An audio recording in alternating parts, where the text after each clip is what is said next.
Tahimik ang gabi. Sa labas ng bahay, maririnig ang mahinang huni ng kuliglig, yung tipong parang may maliit na banda sa damuhan na walang tigil ang tugtog. Sa loob naman, may electric fan na umiikot. Roar! At sa bawat ikot niya, parang binubulungan ka ng hangin na, matulog ka na, matulog ka na. May amoy ng bagong saing na kanin mula sa kusina, halong amoy ng mantikang ginamit sa pritong isda kanina. Sa mesa, nakapatong pa rin ang pitsel ng tubig na malamig at sa tabi nito isang baso na may konting yelo. Yung yelo na unti-unting natutunaw habang lumalalim ang gabi. Sa kwarto, nakahiga ang isang bata. Payat, kulot ang buhok at nakasuot ng lumang sando na medyo maluwag.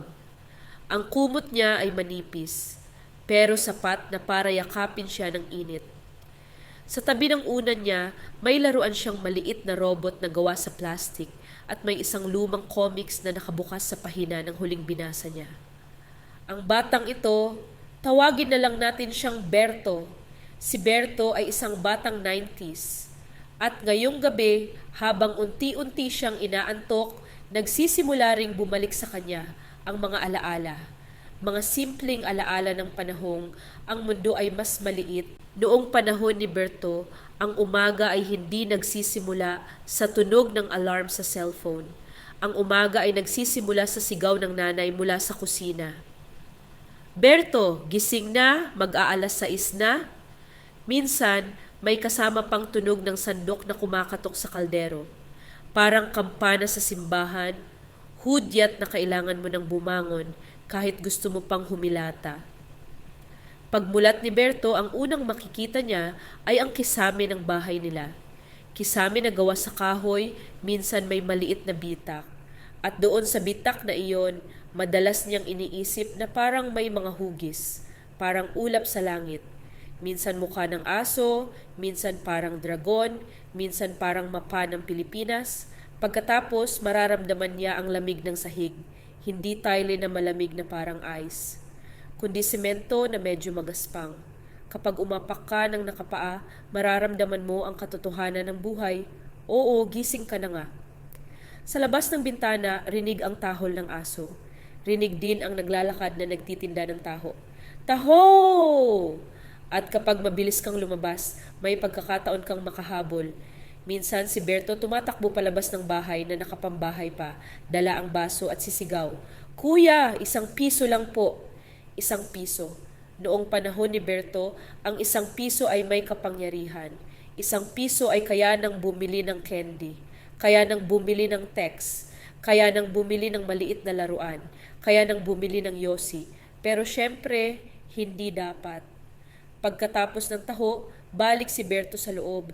Kakain ng almusal, kanin at tuyo o kaya itlog na maalat at kamatis. Minsan lugaw na may konting toyo, minsan pandesal na mainit na galing sa panaderya. At habang kumakain, may radyo sa sulok. Hindi Spotify, radyo. Yung DJ na parang laging masaya kahit umaga pa lang. Good morning Pilipinas, ingat sa mga papasok sa trabaho. At si Berto habang ngumunguya iniisip niya, buti na lang bata pa ako. Pagkatapos kumain, isuot na ang uniform. Puting polo na medyo gusot, shorts na asul, sapatos na itim na minsan may putik pa sa gilid, medyas na hindi laging pareho ang kulay, at sa bag niya may baon siyang lapis, pambura, at isang maliit na sharpener na hugis isda. Hindi pa uso ang mamahaling backpack noon. Ang bag ni Berto ay yung tipong matigas, minsan may design ng Voltis Vive or Ghost Fighter. Paglabas niya ng bahay, ang araw ay hindi pa mainit. Ang hangin ay sariwa, may amoy ng dampang lupa, parang bagong walis ang kalsada. Sa daan, makikita niya ang mga kapitbahay na nagwawalis din. O Berto, pasok ka na, sabi ni Aling Nena. Opo, sagot ni Berto. Habang naglalakad, makikita niya ang mga batang katulad niya. May mga nakatsinelas pa, hinahabol ang oras. May mga nakapulupot ang ID sa leeg. May mga may dalang baon na nakalagay sa Tupperware na kulay orange. At sa kanto, may tindahan. Ang tindahan na parang maliit na supermarket ng buong barangay. May mga nakasabit na chichirya, V-Cut, Nova, Clover, Bangus, Lumpia, Kirey, Chippy. May mga candy na nasa garapon. May yelo sa cooler, may soft drinks na nasa bote. At sa ibabaw ng tindahan, may maliit na TV. Minsan nakatune sa cartoons, minsan nakatune sa balita. Pero kadalasan, nakatune sa anime. At si Berto, bago pumasok sa eskwela, sisilip muna saglit. Ang classroom ni Berto ay hindi aircon. May bintana sa gilid, may kurtina na minsan wala. May electric fan na nakatali sa dingding. At kapag umikot iyon, parang sasabog. Sa harap, may blackboard na itim. At sa tabi ng blackboard, may basahan na amoy chalk at pawis. Ang teacher nila ay si Ma'am Liza. Mabait, pero kapag nagalit, ay nako! Kapag may maingay, may hawak siyang chalk. At yung chalk na iyon, parang bala. Kapag tumama sa ulo mo, parang sinasabi ng mundo, mag-focus ka. Sa umaga, may flag ceremony. Tapos may panalangin. At pagkatapos, magsisimula na ang klase. Sa math, magbibilang sila ng sticks. Sa English, magbabasa ng The Cat is on the Mat. Sa Filipino, mag-aaral ng Ang Araw ay Sumisikat. At sa recess, doon talaga nagsisimula ang tunay na buhay. Kapag recess, ang mga bata parang mga ibon na nakawala sa hawla. Tatayo, tatakbo, magtatawanan. At ang direksyon nila, palaging iisa, ang kantin. Pero hindi kantin na parang cafeteria. Kantin na maliit lang, may isang nanay na nagbebenta ng banana Q, turon, fishball, at minsan spaghetti na nakalagay sa plastic cup. At ang pinakamasaya, ang chichirya. Pabili po ng ₱1 na kiss, pabili po ng tattoo, pabili po ng pop cola. At syempre, ang sarsi na nasa maliit na bote na parang magic potion. Habang kumakain si Berto, makikita niya ang mga kaklase niyang naglalaro ng text. Ang text noon ay parang trading cards. May Voltes Verve, may Dragon Ball, may Slam Dunk, at ang laro, pabilisan ng pitik. Kapag tumama ang pitik mo at tumaob ang text ng kalaban, panalo ka. At sa bawat panalo, parang may medalya sa puso mo. Sa tabi naman, may naglalaro ng holen. Yung mga holen na bilog, may iba-ibang kulay. Kapag natamaan mo ang holen ng kalaban, makukuha mo iyon. At sa utak ni Berto, iniisip niya, ang holen ay parang ginto. Ang classroom ni Berto ay hindi aircon. May bintana sa gilid, may kurtina na minsan wala. May electric fan na nakatali sa dingding. At kapag umikot iyon, parang sasabog. Sa harap, may blackboard na itim. At sa tabi ng blackboard, may basahan na amoy chalk at pawis. Ang teacher nila ay si Ma'am Liza. Mabait, pero kapag nagalit, ay nako! Kapag may maingay, may hawak siyang chalk. At yung chalk na iyon, parang bala. Kapag tumama sa ulo mo, parang sinasabi ng mundo, mag-focus ka. Sa umaga, may flag ceremony. Tapos may panalangin. At pagkatapos, magsisimula na ang klase. Sa math, magbibilang sila ng sticks. Sa English, magbabasa ng The Cat is on the Mat. Sa Filipino, mag-aaral ng Ang Araw ay Sumisikat. At sa recess, doon talaga nagsisimula ang tunay na buhay. Kapag recess, ang mga bata parang mga ibon na nakawala sa hawla. Tatayo, tatakbo, magtatawanan. At ang direksyon nila, palaging iisa, ang kantin.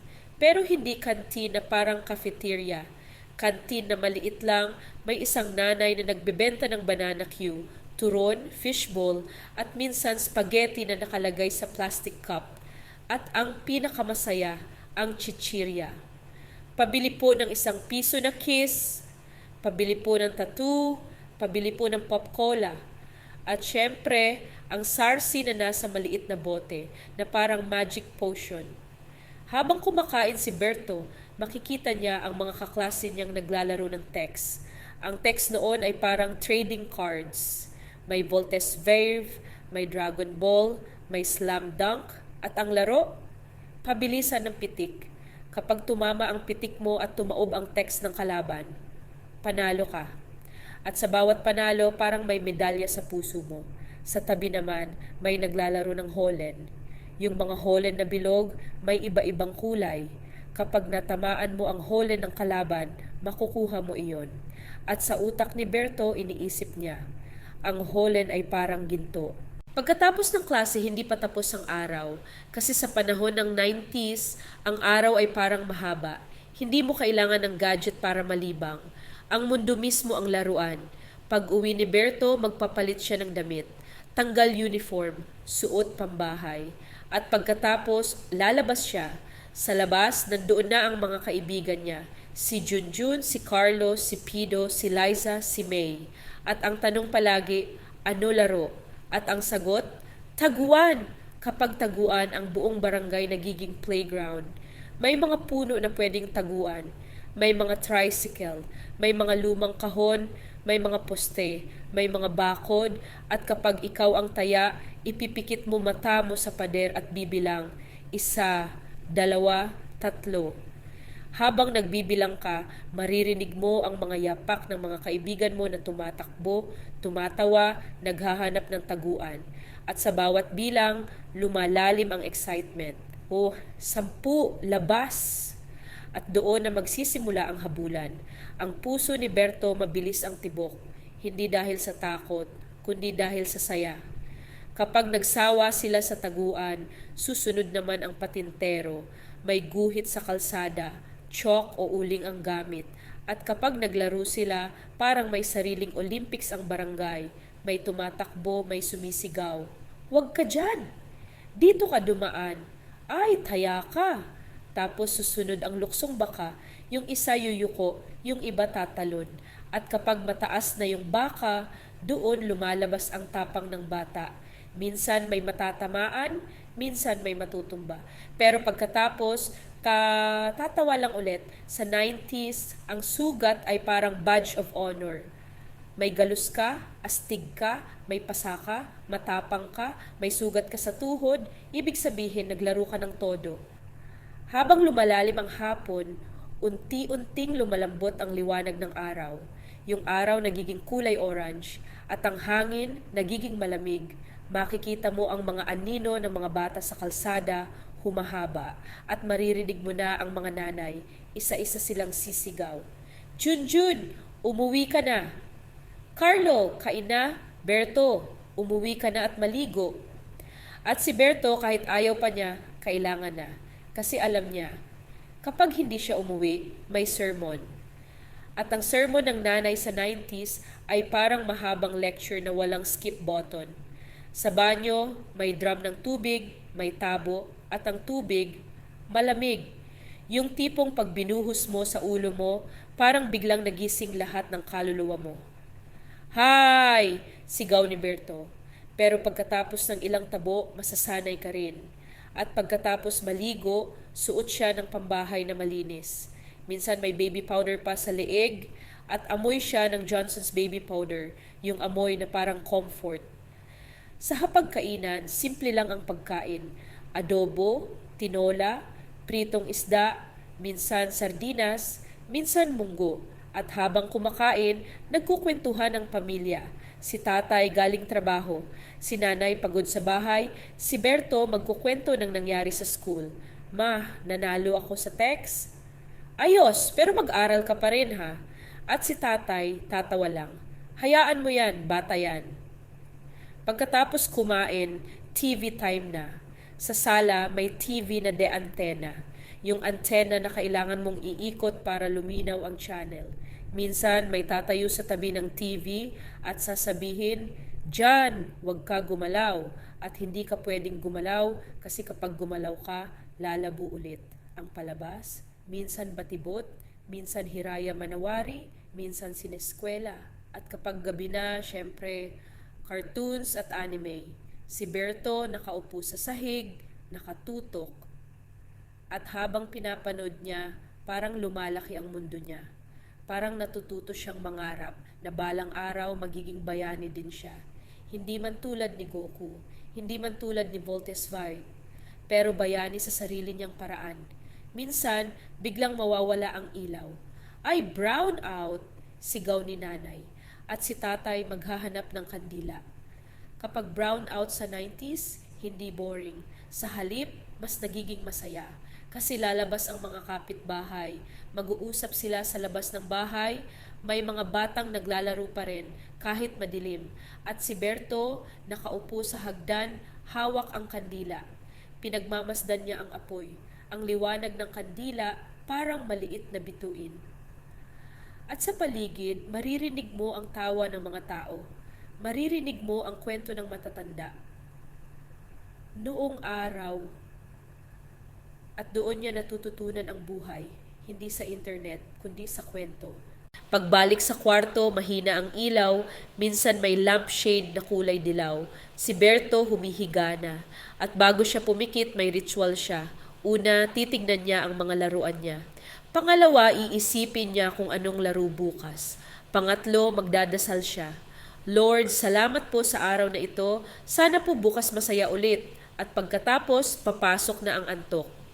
Pero bago siya tuluyang makatulog, may isang bagay na naiisip si Berto. Na ang buhay niya, simple. Pero masaya. Walang cellphone, walang social media, walang pressure na mag-post. Ang meron lang siya ay araw-araw na puno ng laro, tawa at kaibigan. At habang nakapikit siya, naaalala niya ang tunog ng holen na nagbabanggaan, ang amoy ng bagong lutong pandesal, ang init ng araw sa hapon, ang lamig ng tubig sa tabo, ang sigaw ng nanay na umuwi na, at ang huni ng kuliglig sa gabi. Sa kanyang panaginip, bumalik siya sa kalsada. Nandoon ang mga kaibigan niya, may hawak silang text, may hawak silang holen, may hawak silang yoyo. At sa panaginip na iyon, walang problema, walang takot, walang bigat. Ang tanging iniisip lang nila ay kung sino ang taya. At si Berto tumatakbo. Tumatakbo siya sa kalsadang puno ng alikabok. Pero ang alikabok na iyon ay parang confetti. At ang tawa ng mga bata parang musika. Habang tulog si Berto, ang gabi ay patuloy na tahimik.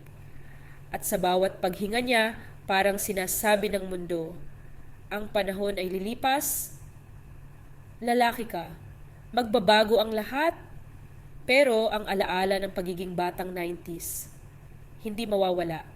Kasi ang alaala na iyon ay parang lumang cassette tape. Kahit gasgas na, kapag pinatugtog mo, bumabalik ang saya. Sa labas, naroon pa rin ang kuliglig. Sa loob, umiikot pa rin ang electric fan. At si Berto mahimbing na. Habang natutulog siya, parang yakap siya ng buong dekada ng 90s. Yung dekadang simple, yung dekadang puno ng laro, yung dekadang kahit walang internet, hindi ka nag-iisa. Kasi ang kaibigan mo ay nasa labas lang ng bahay at ang mundo mo ay kasing laki ng barangay at sapat na iyon, sapat na sapat.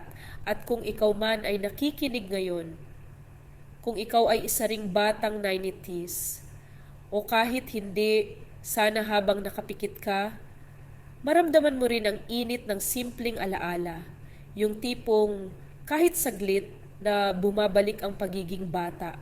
At sa gabing ito, hayaan mong dalhin ka ng antok sa panaginip na may tunog ng holen, may amoy ng pandesal, at may liwanag ng kandila, hanggang sa tuluyan kang makatulog.